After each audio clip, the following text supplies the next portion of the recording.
नमस्कार। 10 अगस्त 2024। चलिए बात करते हैं आज सबसे बड़ी खबर की। एससी और एसटी आरक्षण पर सुप्रीम कोर्ट के फैसले के बाद से मोदी सरकार फिर से विपक्ष के निशाने पर आ गई है। सरकार पर संविधान बदलने की कोशिश के आरोप एक बार फिर से लगाए जाने लगे हैं। तो कैसे मुश्किल में घिरी मोदी सरकार, देखिए इस रिपोर्ट में। एससी एसटी आरक्षण में क्रीमी लेयर को लेकर रियासत गरमाई हुई है। सुप्रीम कोर्ट के फैसले को लेकर एनडीए के सांसदों में ही घमासान छिड़ा गया है। बीते दिनों इस पर अपनी चिंताएं जाहिर करते हुए एनडीए के दलित सांसदों के प्रतिनिधिमंडल ने पीएम मोदी से मुलाकात की। उन्होंने मांग की कि सुप्रीम कोर्ट के फैसले को लागू न किया जाए, जिसके बाद पीएम मोदी ने भी आश्वासन दिया कि वहां एसटी एससी आरक्षण में क्रीमी लेयर को लागू नहीं करेंगे। बता दें, सुप्रीम कोर्ट ने पंजाब सरकार की याचिका पर सुनवाई करते हुए एसटी एससी आरक्षण में क्रीमी लेयर को लागू करने के विचार को चिंता की बात कही है। बता दें, सुप्रीम कोर्ट ने पंजाब सरकार की याचिका पर सुनवाई करते हुए एससी एसटी आरक्षण में क्रीमी लेयर लागू करने पर विचार करने की बात कही थी और अब पीएम ने खुद इससे इनकार कर दिया है, जिसके बाद उनके इस बयान को सुप्रीम कोर्ट के फैसले को चुनौती के रूप में देखा जा रहा है। चर्चा तो यहाँ भी चल रही है कि लोकसभा चुनाव में जिस तरह से विपक्ष ने आरक्षण के मुद्दे को भुनाया था, उसका असर चुनाव के नतीजों पर भी साफ दिखाई दिया है। उसके बाद अब विधानसभा चुनाव से पहले बीजेपी यहाँ रिस्क नहीं ले सकती थी, इसलिए दबाव में पीएम को यहाँ बयान देना पड़ा। बताते चलें कि जल्दी ही 4 राज्यों में विधानसभा चुनाव होने वाले हैं, तो वही विपक्ष ने भी इस मुद्दे पर अपनी प्रतिक्रिया दी है। कांग्रेस अध्यक्ष मल्लिकार्जुन खड़गे ने कहा कि जब तक देश में छुआछूत है तब तक आरक्षण खत्म नहीं किया जा सकता और विपक्ष यहाँ होने भी नहीं देगा। इसके खिलाफ वहाँ लड़ते रहेंगे। इसके साथ ही खड़गे ने आरोप लगाया कि बीजेपी की दलित आदिवासी विरोधी मानसिकता आरक्षण पर निरंतर प्रहार करती रही है। आरक्षण पर फिर से घमासान छिड़ा हुआ है, तो दूसरी तरफ देश में बड़ा घमासान कभी भी छिड़ सकता है। रिसर्च फर्म हिडनबर्ग की तरफ से सोशल मीडिया हैंडल एक्स पर ट्वीट किया गया है, जिसमें भारत पर बड़े खुलासे का दावा किया गया है। सवाल उठ रहे हैं कि यहाँ खुलासा किस पर होने वाला है। हिडनबर्ग, देखिए इस रिपोर्ट में। हिडनबर्ग रिसर्च एक बार फिर बड़ा खुलासा करने की तैयारी में है और यह खुलासा भारत की अर्थव्यवस्था पर सीधा असर डालेगा, जिससे लेकर देश भर में हड़कंप मच गया है। दरअसल हिडनबर्ग ने अपने सोशल मीडिया हैंडल पर ट्वीट करते हुए बड़ा बयान दिया है। कंपनी ने लिखा कि भारत में जल्दी ही कुछ बड़ा होने वाला है।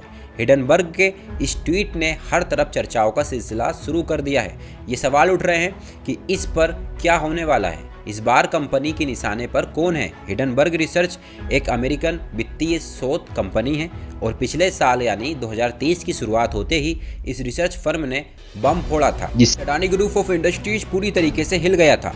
कंपनी ने दावा किया कि अडानी ने सेल कंपनियों के सहारे शेयर मैनिपुलेशन किया है। इस खुलासे के सामने आते ही अडानी ग्रुप के शेयर्स बुरी तरीके से क्रैश होते हुए दिखे। अडानी से लोगों का भरोसा उठ सा गया था। हालांकि बाद में इससे रिकवरी आई। इस रिपोर्ट को लेकर काफ़ी विवाद छिड़ गया है। देश विदेश में इस पर बहस देखने को मिली है और अब एक बार फिर अमेरिकन कंपनी हिडनबर्ग ने बड़ा दावा किया है, जिसके बाद भारत के सभी उद्योगपति अलर्ट मोड पर दिखाई दे रहे हैं। सवाल यहाँ उठ रहे हैं कि इस बार भारत में क्या बड़ा होने वाला है। क्या एक बार फिर अडानी ही है निशाने पर, या इस बार कोई और खुलासा करने वाला है हिडनबर्ग? बहरहाल यहाँ तो आने वाला वक्त ही बताएगा। हिडनबर्ग के दावे पर देश में हलचल मच गई है, तो दूसरी तरफ बांग्लादेश में पिछले एक सप्ताह से ही बड़ी हलचल मची हुई है। शेख हसीना के इस्तीफे के बाद अब बांग्लादेश के चीफ जस्टिस को भी इस्तीफा देना पड़ा है। उन्हें भी इस्तीफा देने के लिए मजबूर किया गया है। देखिए रिपोर्ट में। भले ही गुरुवार रात को बांग्लादेश में नई सरकार का गठन हो गया है और अब बांग्लादेश की सत्ता मोहम्मद यूनुस संभाल रहे हैं, बावजूद इसके बांग्लादेश में हिंसा थमने का नाम नहीं ले रही है। बता दें कि शनिवार सुबह प्रदर्शनकारियों ने सुप्रीम कोर्ट को घेर लिया है और मांग की है कि अगर जजों ने इस्तीफा नहीं दिए तो हसीना की तरह ही उन्हें भी कुर्सी खींचकर उतार देंगे। सुप्रीम कोर्ट के न्यायाधीशों और मुख्य न्यायाधीश की आवाज पर हमला किया जाए।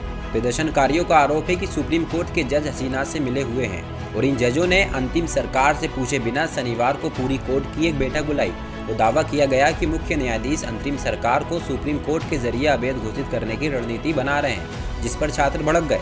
जिसके बाद बांग्लादेश में सुप्रीम कोर्ट के चीफ जस्टिस ओबेदुल हसन ने इस्तीफे का ऐलान कर दिया।